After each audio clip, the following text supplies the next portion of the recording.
Hello and welcome to another episode of the Investing with IBD Podcast. It's Justin Nielsen here, and we are coming to you on a Fed day today. It's May 7th, 2025. We just finished hearing from Powell about an hour and a half ago as he wrapped up his press conference. And to help us make sense of Fed, the economy, recession, and really the market, we've got Mark Minervini. So who better than someone with decades of experience, 2 U.S. investing championships under his belt. How many books are you up to now, Mark? 5? 4, but I'm working on a fifth. Okay. So yeah, don't want to steal the thunder there and or put the pressure on you for that deadline. But welcome back to the show, Mark. It's always great having you here. Yeah, it's great to be here. Yeah, so I got the pleasure of meeting up with Mark for his birthday bash. I mean, I think we were all coming away from that with such astounding appreciation for your drumming skills and everything like that. So not only is he a championship investor, but race car driver, drummer, and gosh, you are just a man of many talents. So. But of course, what we have you on for the show today is your investing knowledge. You have Minervini Private Access, where you instruct so many subscribers, and I got to meet a lot of them, a lot of IBD folks there. Just a real dedicated group, and yeah, it was really a great time seeing your subscribers and the knowledge base in action. We have incredible members. Some of the Yeah. most beautiful people I meet from all around the world at those events. It's awesome. Yeah. So let's get right into it. And maybe we start with just a little bit of a reaction from you on the Fed. I mean, it seemed kind of like, well, this was no big deal. There's a lot of the waiting game here. Jerome Powell was talking about, we've got to wait for the data, and at this point, that data isn't saying one way or the other which way to go. He did say uncertainty. I didn't tally how many times he said uncertainty, but that seems to be the fear right now. Yeah, I think most of the fear as far as what's in the immediate future is baked into the cake. We've come off, about 20% off the highs, and most of the tariff issues, or if without having some big surprise, I think most of that again is baked into the cake here. And now, further downside in the market is going to be hinged upon a recession, and whether we slow down significantly or if this is something that we can come out of. And quite frankly, there's cross currents here. You've got the economy weakening a bit, but then you've got the potential for the Trump tariffs to create inflation, which could offset that. And that just goes right back to when we have a chart for the Goldilocks economy. This is something that I point out quite often and from time to time. To keep a bull market going, a sustainable. When I'm talking about a bull market, I'm talking about a secular bull market. You're going to have cyclical corrections along the way within a secular bull market, but to keep that long-term secular bull market, though that happens during periods of moderate to low, consistent growth, real GDP, if you will. If you look at various different statistics, I like to look at the real GDP, and you see when it's in a tight range and there's not a whole lot of volatility there, the market sustains itself in a long-term bull market. We have not disturbed that yet. That's Mhm. still, yeah, that's still in the range where there's not a disturbance or a disruption in this long-term bull market. Although this is certainly a cyclical correction, and probably will look at it as a cyclical bear market. Right. So again, just kind of walking through this chart, you can see that certainly in the 60s through 85, there was a lot more. It seemed like um, a little bit more violent movements in your growth versus non-growth, and then after 85, after some of Reagan's policies maybe could be Yeah. um, attributed to some of that lessening of the volatility, maybe a little bit more of the Fed after Volcker getting a little bit more on top of things, but beyond the great financial crisis, you and of course COVID, you really haven't had the big swings to the negative side that we saw Yeah. prior to that. And there's a lot more to that chart than maybe meets the eye right away, but you're certainly honing in on part of it, and that is if you look back prior to the 1980s, you'll see these wide swings in the real GDP. Big periods of high inflation and then recessions, and you see the market doesn't go very far. We went a long, long time with the market not able to make new highs, and that's the type of environment that is not conducive to sustainable markets. But what happened is the government learned how to flatten the boom bust cycle, Hmm. and of course, we know it as QE now, and that's going to happen again. I mean, if this economy starts slowing down, this country doesn't like pain. The citizens don't like pain, and the politicians don't want to, don't want to vote again for pain. That's something that I have to give Trump some credit for. He's willing to, go in there and take an approach that is a short-term approach of serving pain Right. for a longer term. And quite frankly, you can disagree with the methods or and the way that it's unfolding or the way he's approaching it, but certainly this needs to happen in a number of ways, not just with tariffs, but in a number of ways that we need to take some shorter term pain to get longer term results. Now, again, long term, you can say, well, this bull market's been going, this has been working, and those like Druckenmiller and a lot of smart guys and guys that know this more than I do as far as the macro stuff, we all feel, and I do too, that someday, we'll probably pay the price for that. And our future generations, who knows? Maybe we'll end up in a 1920 situation at some point because we've leveraged ourselves so much. Right. Well, I want to go to the next chart that you pointed out, and I think this is real interesting because we're really focused on the Fed, and now, of course, these recession fears are coming a little bit more top of mind. Because again, as you said, there is that expectation, across the board. I think one thing that everyone can agree on is that there might be some short-term pain here, and the question of whether we go into recession or don't go into recession. So, can you explain this chart real quick? I mean, we've got a red line and a blue Yeah. line for those of you that are just listening to this and not seeing the chart. And this is the composite of what happens after a Fed rate cut starts and whether there's a recession or not, right? Yeah, so very simply, if there's a recession, and then of course the Fed would lower rates to spark the economy and to create liquidity, and that would improve. The market improves from there. Usually, the market will discount a recession and will already roll over, and then as the Fed starts cutting, the market improves shortly after. And you can see, taking a composite of all the instances that's happened, that the market did improve over the next 12 months. That blue line is just a composite. However, if there's no recession and the Fed lowers rates in a non-recessionary environment, meaning a slowdown but not a full-blown recession, the effects of the rate cuts are much more pronounced and you get a much stronger market. So right now, that seems like that's the scenario that we're in. And if you take a look at cycle work, I also brought you a chart looking at the cycle work going forward. This takes in account a couple different types of information, a composite, and also the presidential cycle. You put all that together, and we've got very strong tendencies going forward. Not sure if you have that chart. There it is. Yep, we have very strong tendencies going forward with the cycle work. Now, we also have a lot of bad news baked into the cake here. A lot of worry. I Mhm. mean, there's a lot of fear in the market. If you look at the sentiment surveys, is pretty bearish. The AAII is like at levels, some of the most bearish levels that you've seen since they started the survey. So And there's a it got lot of there quick, it seemed it like. got there quick. It got there Yeah. very quick. And sometimes they're right for a while. You'll get that sentiment shift, and the sentiment shift will be correct. It's sort of almost like a trend follower in the beginning, but when it persists and it gets at extreme levels, that's where going the other way makes sense. But now, so we've got the cycle work. We've got this potential for a rate cut. And because so much of this fear has been baked in the cake, if we were to get some resolution on tariffs in a positive way. Let's just say this starts to work, in a way that is not as much as everybody feared.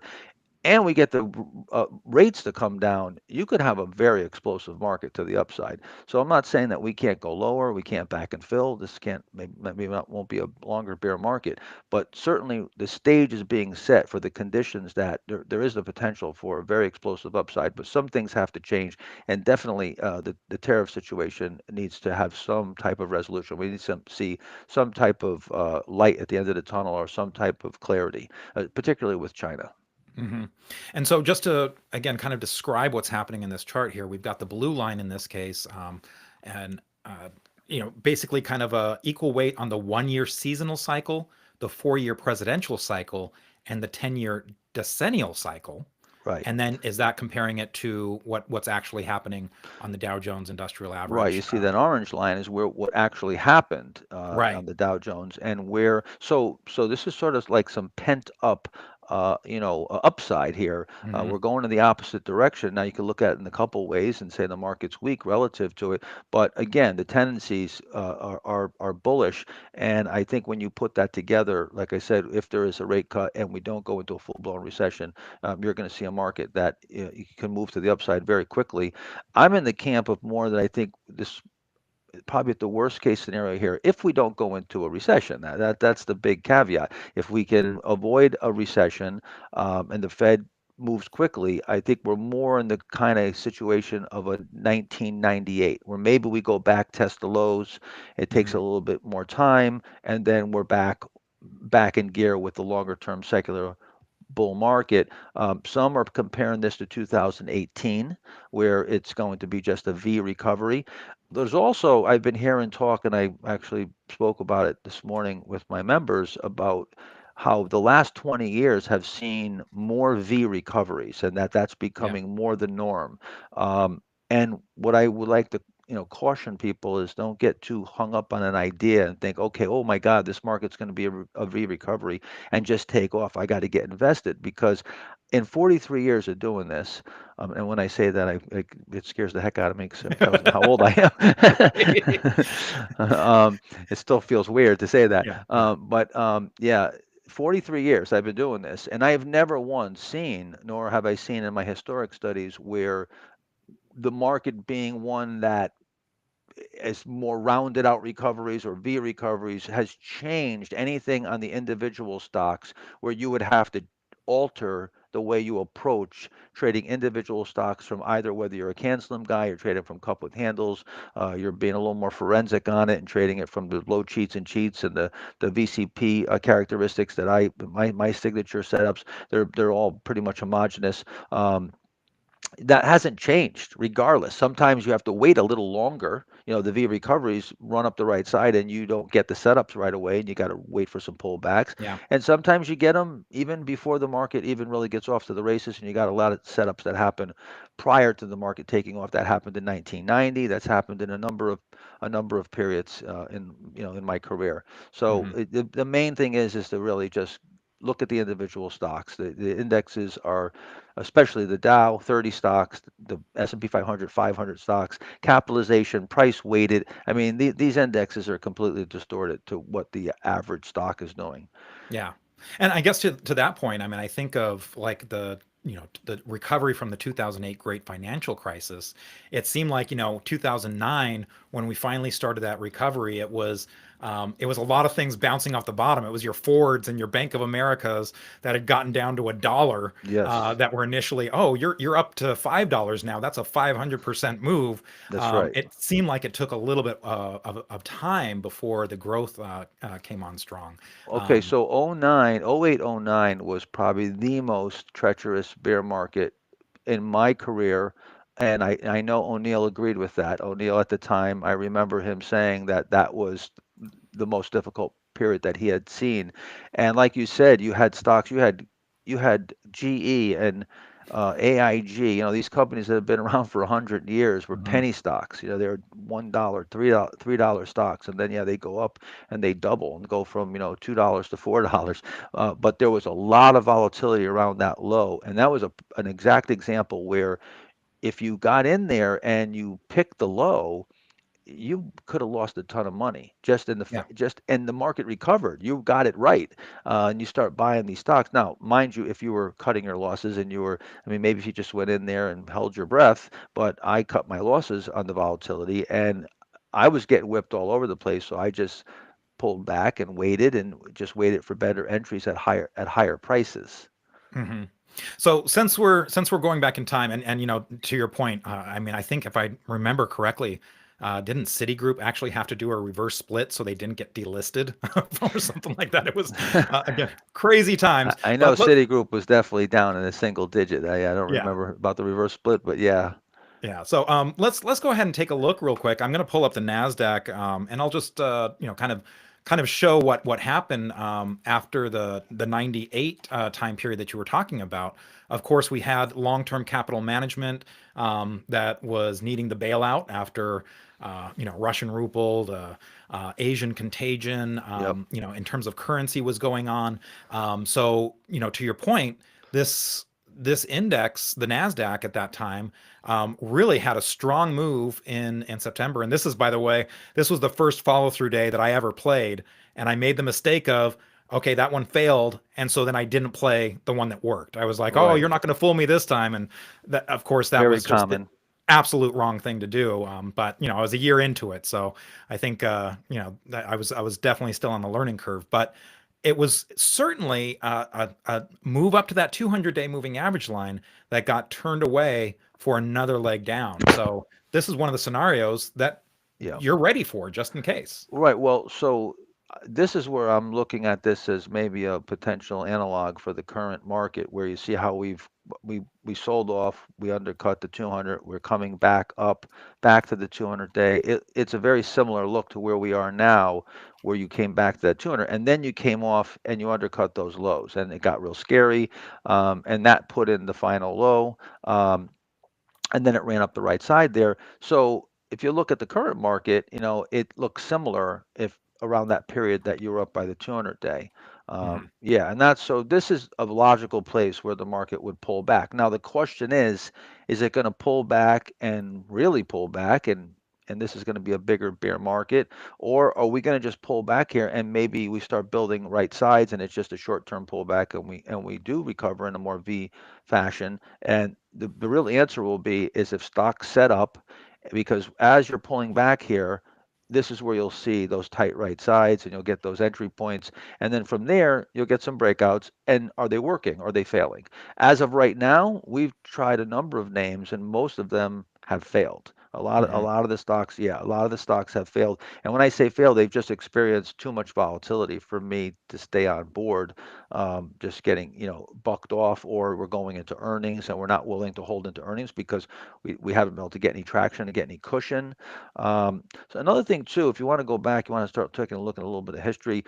We got to, if we could bring up the chart. Actually, maybe the IBD 8585. I like to look at the IBD 50 and the IBD 8585 because these are more aligned with stocks that I would trade. I think it's a truer look at the market if you're going to look at a more narrow index. Um, and let me And just, you mean for the current, right? yeah, well, I don't know if Yeah. you have the chart that I sent you. There was a chart with 8585 index. Oh yeah. Let me go to that. Uh, Yeah, and I'll explain a little something here, and then we'll morph over to some history with the Nasdaq too. Yeah, Very good. right here. Yeah, so if you take a look at this, like, are we just before we went into that bear market decline that went lower back in 22? That that's the question. Are we in that sort of frame where you break below the 200, you set up, but that setup fails, and maybe you break out? Like you probably sucked in some people there on that big up day or that up week, and then it reversed, and then it came off, and that's where you try some positions, they don't work, you get stopped out, you're back in cash. So that's the question. I mean, are we might be in that stage at this point, and we need to go lower now. If you bring up the chart of the Nasdaq with the percentage of stocks, yeah. So if you take a look here, and as a matter of fact, do we have another one too, right? Yeah. The So other one. this is the weekly. So this is the weekly. So right now, I want to show you a couple of things. One, if we, that period 22, if you go back to 22 in that first quarter, you can see how you rallied back to the 50-day in the Nasdaq, right? Look at the participation. It's in the 20s, right? There's not many stocks participating, and you only just came off the highs. Now later, when you come go lower, and you're around the lows around January of 2023, you're at the lows, but look at the participation. You got 50% of stocks, over 50% of stocks, NASDAQ, are above their 200-day. So the market is improving on the individual stocks while the index actually correcting more. So now fast forward to now. You've got that same first leg down and see the participation is very low.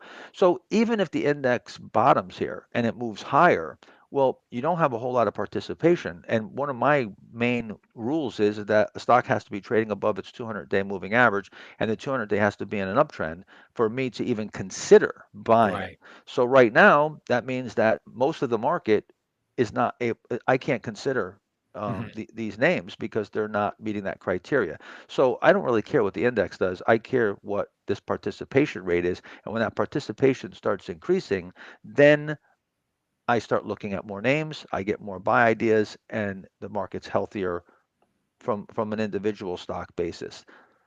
So Yeah. that right now we're still early here. Mhm. Even though we may have a bottom in place, we're not improving enough with the individual stocks to have Well, that and maybe you could participation. talk a little bit about the patience that's sometimes required here, because a lot of people, are like, oh, okay, we've had this news come out, and of course now it's priced in, and things can't get any worse. We had the worst behind us, Hmm. and Well, they so can always get worse.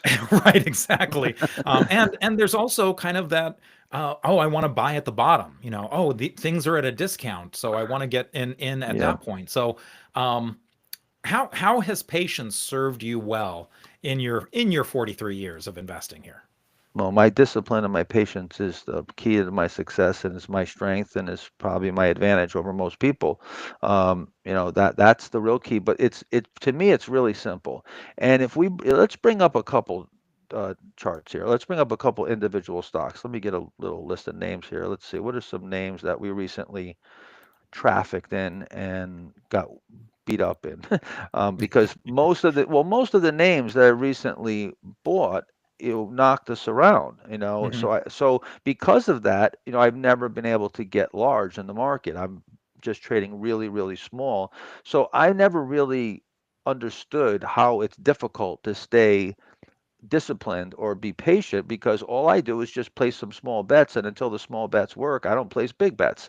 Right. And when the big bets work, and then when the small bets work, I start building on that. So if you take a look at something like uh, well, maybe even TATT. Here's one that came out of a base recently on April 17th, and then the very next day, wham, it gets slammed, and it's come back. It's back up close to those highs that are close to 3180 today. But look at the volatility. You see, I'm Right. I'm not going to be able to make it through that. That's going to knock me out. And that's been the case on a number of these names. APEI, another one. Bought this. This is a stock that broke out a little small gap on the 28th of April. Very next day, wham, gets slammed. Now again, see, it's higher, and you could say, "Oh, I should have held it. I should have never gotten scared and knocked out." Well, who knows? That could have turned out to be something, disastrous that kept going lower. You have to manage your risk. You have to manage your risk in real time. You don't get to see the future. That's all in hindsight. Hmm. GRPN, Groupon took off on earnings back in March. Was a power play, high tight flag type setup, tried to emerge, started moving into new high ground around the 24th, 25th. Next day, wham, gets slammed. You'll see it over and over and over. Even stocks that started off pretty good, something like TG Therapeutics, TGTX. Yeah. Yep, that tried to go on 21st of April. Then it had an outside day, ended up closing bad that day. Then it recovered, went into new high ground, and then just recently going into earnings, wham, gets slammed into earnings. T2, we still own T2, but that's because we bought it coming out of this base, and then sold after getting hammered on a bunch of names. Said, you know what, we're not going to fall for that anymore. We're going to take some off into strength and finance the risk and make sure if it comes back in, we've already cushioned ourselves a bit. So now they just had there's going to be a delay in their game or something, and that took the stock down. But we've already taken some off, so we're still holding through that. But look at you see the volatility. Something like a GEO, the Geo Group, pretty decent base. Started trying to come out of that base. No real volume, but recently has rolled over. Earnings again. Um, had earnings and just rolled over today. Let's see what else. KINS, another one, pretty good base, right? Coming out on the 29th. Next day, wham, gets hit. Yeah. Um, I could go on and on and on. There's a ton of these names. ATG is one that we just bought 4 or 5 days ago. That's holding up right now, but who knows how long that's going to make it. Netflix is holding up really good. I think Netflix is doing some really, really great things, and Netflix, is well beyond. They're doing things well beyond just renting movies, Right. and all this capital that these companies have, like Netflix and Amazon. They've got a monopoly now. That the Mag Seven, these big names have a monopoly that's bigger than when the Rockefellers and the Morgans had the rails and the oil Uh-huh. businesses. It's a bigger The, monopoly the than new ever. robber baron, huh? And I do have a position in Netflix myself, but yeah, to your Netflix is point, acting really great. yeah. Yeah, it's really acting good here. So And there's and to your point, like this is, if I remember correctly, this is around the time that their first original programming came out. They had their disastrous pricing model kind of, really tank things. But House of Cards was the first original programming, mhm. and I mean, you can see what a move it's had, yeah, since then. Yeah, so there now when you can only point to, a couple names that are working and a whole bunch that have this volatility, that's what I call a hard penny environment. It's just not an environment that is I didn't get into the stock market to get an ulcer. I got in the stock market to enjoy it and have a challenge that's fun and be passionate about something and make money while doing it as a business. But so I'm going to wait for what I call an easy dollar environment, and that's when you're picking up money off the floor, and it's very simple. You buy the breakouts, they work, and you cut your losses, and there's not a whole lot of volatility. So if you go to you look at the VIX, pull up a chart of the VIX here. I look at it in a couple ways. Um, I And you mean, know what? I'll, first, I'll go to the chart that you, here's our market search chart, but I can go to the chart that you provided with the yeah, comparison if you want. pretty much the same thing. We've got we use Ned Davis research for a bunch of our charts. Here, let me And go to that real quick. sure. So the volatility is still pretty high at this point, and a couple ways we look at it. One is when it gets over 28, you get to that 28.30 level. That's what we call a bear market warning level, where that's where you can bottom there. If it's a shorter term correction, you'll spike above that level and you bottom around that level. So you start looking for the type of action that you would see follow through day and so forth. But it also is enough volatility that you've got to be very quick to move and get the heck out of there if it doesn't work. If you don't see that bottom, you saw that volatility came up right around the highs in 2021 going to 22, and that was the start of a bear market. And then you see when the volatility comes way down, that's where you get that nice run, and it stays down pretty much the whole time until July, August of last year. And now you see the volatility starts to pick up, and then we top. So I want to see that volatility come down. I also look as far as how it's trending. I have another chart where you'll see there's the trend of the volatility. Yeah, you can see it's trending up and it's relatively high. So I want to see that trend start to turn down, and I want to see that absolute level come down.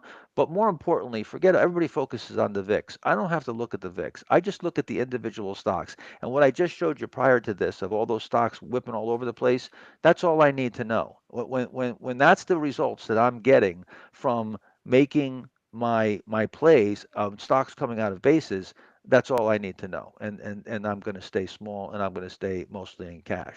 hmm And this is such an important point that people need to realize is look, the market is speaking to you every day. It's giving you feedback. And whether you choose to listen to that feedback or not, I mean, that's up to you, but and, Hmm. and and certainly you can say that that does take experience to kind of maybe translate and interpret that feedback. But the feedback is there on a daily basis, whether you're making progress or not making progress, where that volatility is increasing or whether it's decreasing, whether it's that hard penny environment or the easy dollar environment. So I think those are just some real key nuggets there that everyone needs to really pay attention to.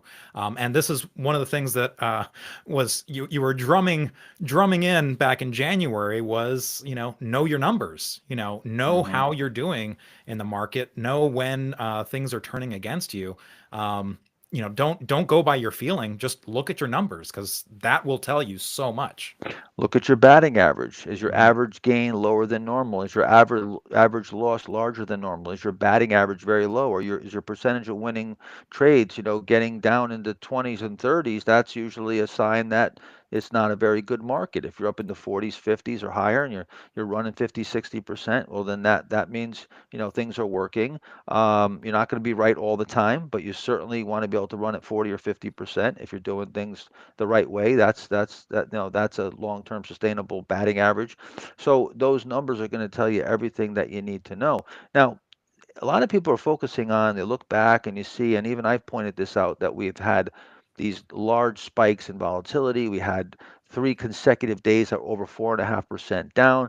These have happened right around the crash of 87 low, around the 2008, 2009 low, around the '03 low, around the COVID low. So yes, we may have had enough volatility and we get a washout and you've put in a low in the market. But like I said before, and it's certainly '08 was the granddaddy of this, where there's so much volatility when the market's trying to search for a bottom that you're better off sometimes just waiting, unless things are working great, and that first follow through day and your buying stocks are working great, then you can ramp up. But usually you get some backing and filling, get whipping around, and trying to get the low it just defeats the whole purpose of getting into a market that's an easy dollar environment where the volatility's less. Now, recently, once you get that sort of washout, we're looking for, the sentiment's real bearish. Everything's been, the market's down. Now we're looking for that shift. Looking for the follow through day. Along with the follow through day, I look for thrusts. Some people Mhm. have been pointing out the zwag thrust. You've got the 10-day advanced decline thrust 2 to 1. You've got a couple different. Swag was the 90% volume thrust, 9 to 1 volume. Another one, if you bring up the S&P 500 with the 3-day price thrust indicator, we just recently got a buy signal on that, which is the first day has to be up 1.5%, the second day at least 1.15, and the third day at least 1.5%. It's pretty rare, but that's also occurred around the '87 low, around the 2003 low, 2002 low, the '08, '09, the COVID. So again, and also the most recent bear market, the cyclical bear market in 22. So, and we just had that again just now. So there are some signs that we've come off the lows and maybe the bottom's in, or you get an undercut. Like if you go back and you look at '08, '09, you got that thrust and then you undercut those lows, but then that Right. was the end of it. So I think that's why I'm still thinking we're in a situation like maybe '98 where we come back, either we come back and fill, or we come back, test the lows, undercut the lows, and that's where the bearishness really picks up, and then we finally put in, like you got duped that last time, you probably won't get duped this time. hmm Totally makes sense. And, this is something that for people that have not read your book, the whole idea behind the volatility contraction pattern, the VCP, is that the volatility contracts, and what we saw Yeah. in this last month was not volatility contraction. That was No. volatility expansion where, and we still have that to a degree where news is tossing things to and fro. There's a little bit of uncertainty and, that can be a little challenging. We call it the megaphone pattern. When you break out of of a tight area and you're coming out of a base, and then you undercut and you whip below the pivot or the base, and now you're widening. Your volatility is widening. Looks hmm like a megaphone. You don't want a megaphone. That's the last thing you want after you buy your stock and you're buying breakouts. hmm So, I want to shift gears a little bit Mm. because I'm looking at the YouTube comments since we're live here, and one of the things that is kind of a common question here is a lot of people are using market surge, and they're aware of kind of the work that you did with market surge to kind of come up with this Minervini trend. And Hmm. there's a few that we have here. So we have, and by the way, for those of you that have market surge, you will find this under reports, go under stocks, then go under technical. And if you just kind of scroll down, you'll see these Minervini trends: 1 month, 1 to 4 months, 5 months, and Are you five on it? month Because I'm wide. not seeing it on my screen. I'm not sure if you're actually. Um, My screen looks like it's a little kind of frozen up, but I'm not sure if oh, okay. everybody. So so I guess the question that I'm getting from YouTube, and I'm just going to check with my producer to make sure that things are showing up on his end, Hmm. to confirm that. Yeah. So the producer's saying that yeah, he is seeing it. So I Okay. just want to kind of ask you real quick. Can you just walk people through this, how they can use this to kind of get ideas, and does this tell you any information? I mean, I know some people track the numbers. So right now, the Hmm. 1 month Minervini trend is 62 stocks in there. We've got 117 stocks in the 1 to 4 months. The 5 months has 387, and the Now, five right months. off the bat, that's low. Okay. Okay, so that tells you right. So there's a perfect example. Normally, you'll have 1,000 stocks, like when things are going really well, maybe 900, 1,000 stocks, and now you've got 300. So that agrees just what I said with the Nasdaq 200-day moving average, where you had about 70% of the stocks below the 200-day. We have the same thing. We're only about 30% of maybe the available, names that would normally be above their 200-day in a stage two uptrend, which is other criteria, not just the 200-day. That's why you're not going to see the whole market at any one time. But usually, when things are going really well, I've seen 900 names, 1,000 names in that screen. And now, so that can be used in one way where you look and it's the sign of maybe a washout, when everything's been beat up for a while. But you want to see that improve, and you want to see those names, that list start to grow. In the meantime, though, the real way to look at this is the same way that you use the blue dot on market surge, is where you're looking for the strength that's within the weak market. So a stock that, if you've got a market where the Nasdaq and the S&P are below the 200-day moving average, the 200 days in a downtrend, you're in a bear market, but you've got stocks that are holding in a stage two uptrend. Those are names that you want to look at if they're coming out of a base. That was I refer a lot of times back to 1990, because that was a period where it was a pretty treacherous bear market, and there were stocks that they didn't even get below the 50-day, let alone the 200-day. Yeah, I mean, it was really something else. If you look at maybe the S&P 500, or I don't know what index you're looking at here, but uh, This is the Nasdaq, but I can pull that's up the the S&P Nasdaq. 500. Yeah. So if you look at that, right, look at that picture of the Nasdaq, and now bring up Amgen. You're going to see a drastic different picture. Look at that. Right. Yeah. So, right. I was buying Amgen coming out And I of did not change the date, folks. I mean, you would think that I no. changed the date in order to make that happen, but no. And I was buying Amgen shortly after this, not right here, but shortly after. David Ryan was buying it. Uh, Bill O'Neill was buying it, and a lot of fund managers were buying it because really great things were going on. Yeah, now you see you're starting to build out that base there.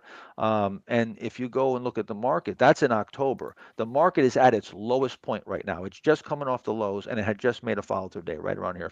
If I'm right, it's Mhm. maybe just after this you get the follow through day. See, you're down by the lows here, and you go forward just a little bit more, and you get a follow through day back just a little bit under the 50-day. Yeah, right there. That's the follow through day.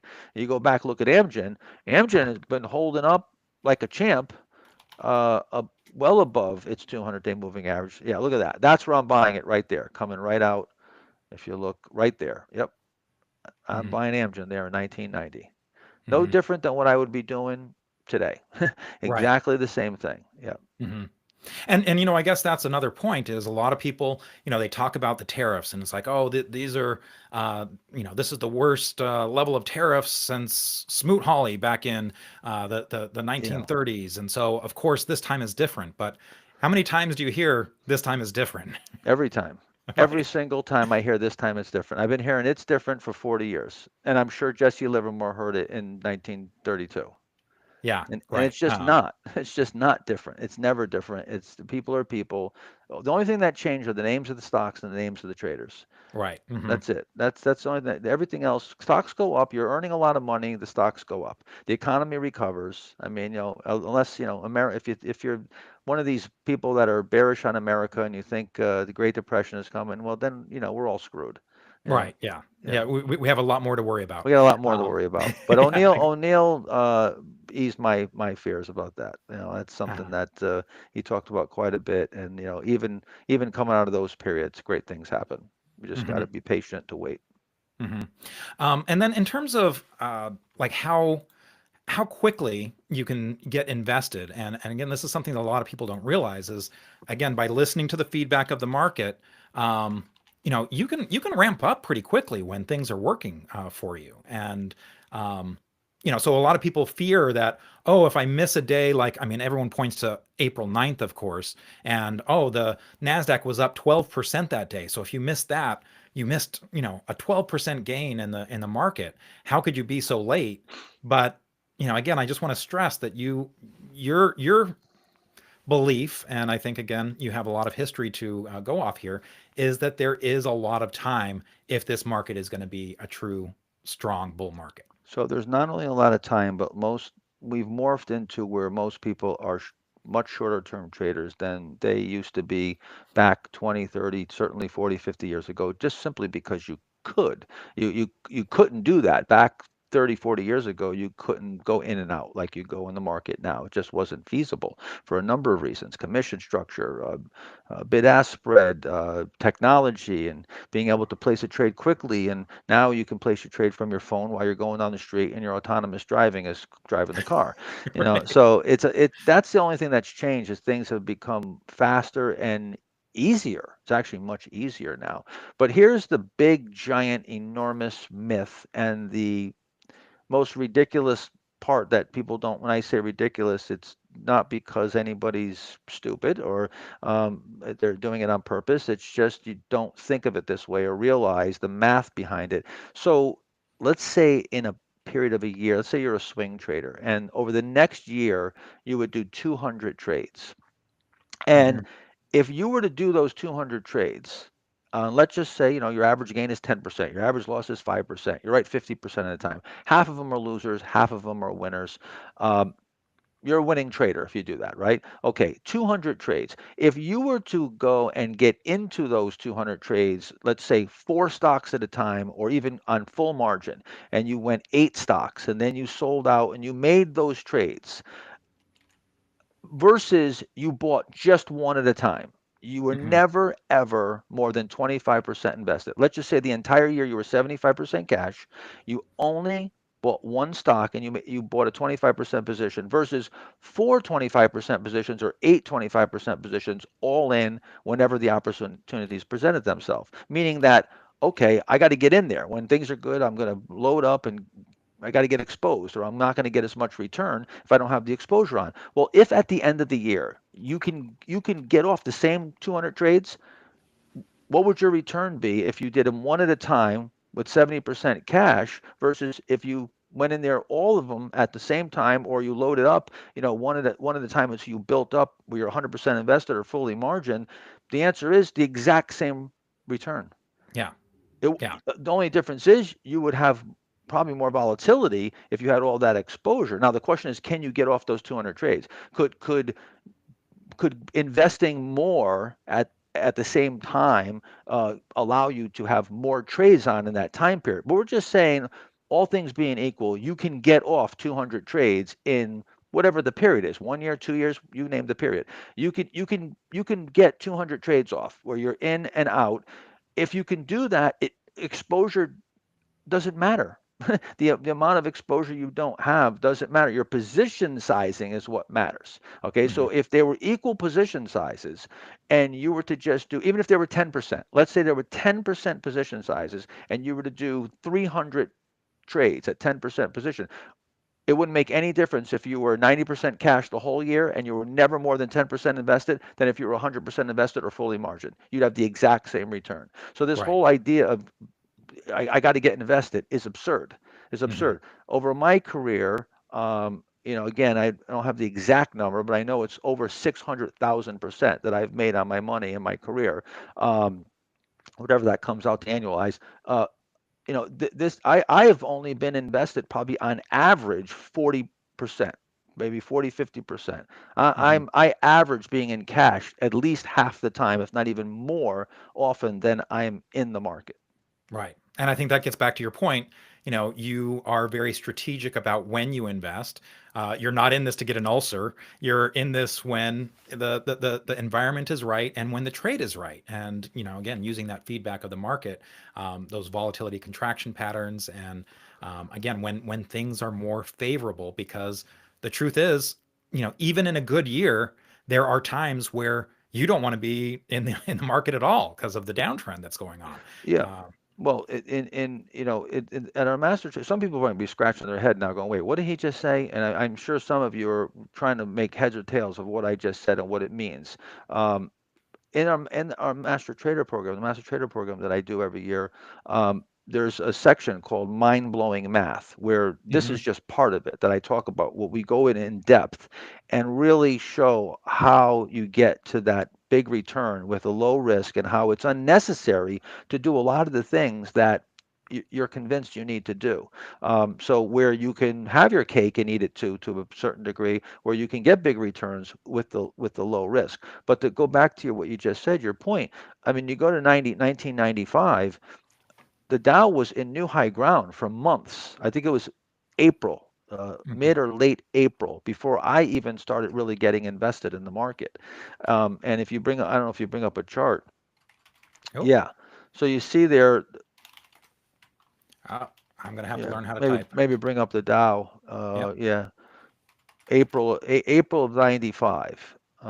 If my Yeah, so I didn't even start really getting heavily invested until the right here where the market. Look how the market's run up there. Hmm. We're in new high ground.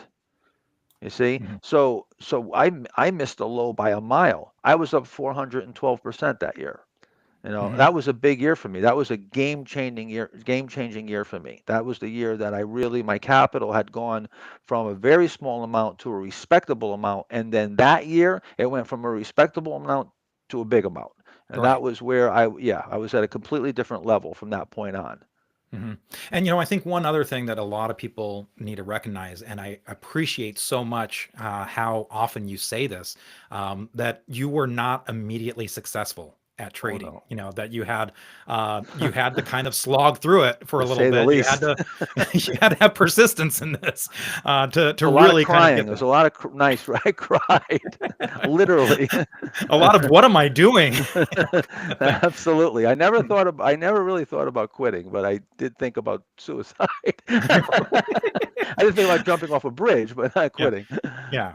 Well, and Yeah. and again, your credit, I think one of the I'm only things joking, that by the way, with yeah, that. a lot of people just don't realize that a lot of times what it comes down to is that post analysis, knowing your numbers, and again, learning how to listen to that feedback of the market to really kind of change things. Was there just to kind of maybe wrap a bow on this? Was there one thing that you feel like this is when things changed?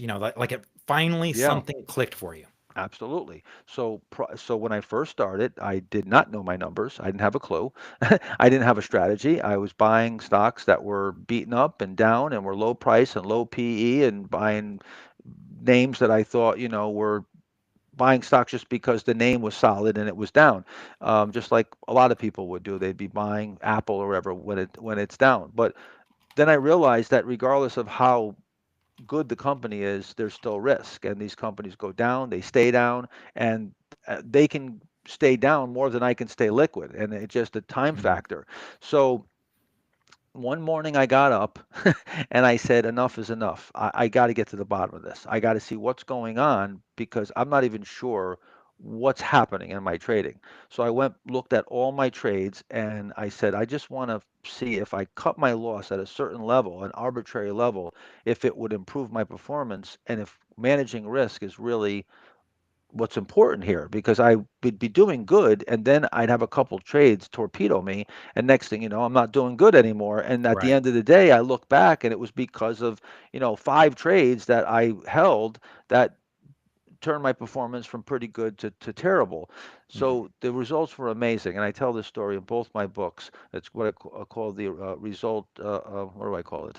Forgot. I haven't talked about it in so long. Where you adjust the result adjustment exercise. You adjust your results and go back and just cut your loss at an arbitrary level. I did it at 10%. You might want to do it even lower nowadays. And I went from a 15% loss in my portfolio to a 75% gain. As a matter of fact, this is what got Larry Height, which is one of my all-time favorite people in the world, certainly from a trading standpoint. He was one of my mentors from Market Wizards. Later on, Larry called me out of the clear blue. He called our office and said he wanted to speak with me. And Mhm. Bob Weissman, who many of you know, called me up, said Larry Height is on the phone, wants to speak with you. I said, Larry Height from Market Wizards? He said, yeah. I got on the phone. He said, I read this section in your book, and I love your book. And this section, I literally, I copied the page and I sent it to all my grandkids, my kids. I showed it to everybody. And it was about this. It was about this, how that change from that 15% loss to 75% gain by just changing the loss, by just moving the loss Right. up. And all I did was my average loss was about 15%. I just moved it up to 10%. It was just a 5% increase. It wasn't very much. And that changed everything. So I actually thought I made a mistake. I had to go back and do it again, and then I did it a third time because I said I Mhm. must have made a calculation wrong because there's no way it could make this big of a difference. Then I said, well, maybe survivorship bias, and maybe I would have got knocked out of some names, they would have came back. So I started really going through the numbers, and it actually improved even more as I dug into the numbers, and I'm like, okay, this is it. Today's Mhm. the day. I'm never ever allowing a stock to go down more than X, and I drew a line in the sand. And this is where O'Neill came up with the 8% rule, the Right. 7-8%. There's a reason why, because 7-8%, once you go past that, mathematically it starts working against you. 10% needs an 11% again to get even.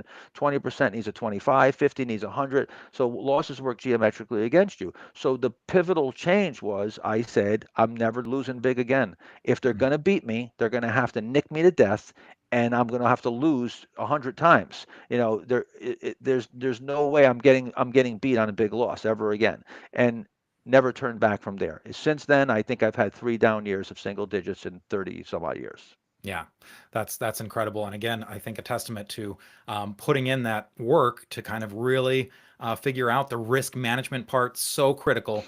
And it seems like that's one of the things that pretty much every legendary trader has in common.